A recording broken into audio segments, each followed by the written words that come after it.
Picture this. The average person owns an astounding 300,000 items. Yes, you heard that right. From the smallest paperclip to the largest piece of furniture, we are surrounded by stuff. Welcome to a world where minimalist living is not just a trend, but a way of life.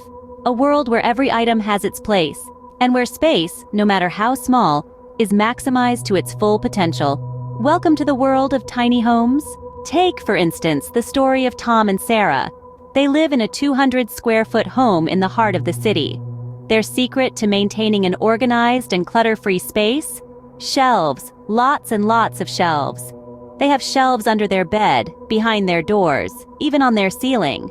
They've turned what could have been wasted space into a storage haven. Or consider the case of Mike and Jenny, who embraced the tiny home lifestyle after their kids moved out. They transformed their staircase into a series of pull-out drawers, each one holding different items. From books to kitchen utensils, every step is a treasure trove of organized items. And then there's Lisa, a single woman living in a 150-square-foot tiny home. She uses multi-purpose furniture, like an ottoman that opens up to store blankets, or a coffee table with drawers for her collection of board games. These are just a few examples of how tiny homeowners are getting creative with their storage solutions. The key is to think outside the box, or in this case, inside the box. Imagine what your life could be like if you embraced this minimalist lifestyle.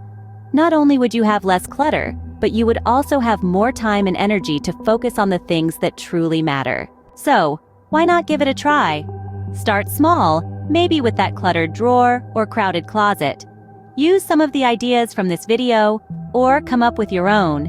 And remember, the goal is not to get rid of everything, but to create a space that feels comfortable and organized. Once you've tried it, we would love to hear about your experiences. Did you find a new storage solution that works for you?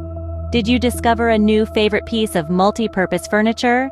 Share your story, and together, we can inspire more people to embrace the tiny home lifestyle. Remember, it's not about having less. It's about making room for more time, more experiences, more life. Here's to living large in tiny homes.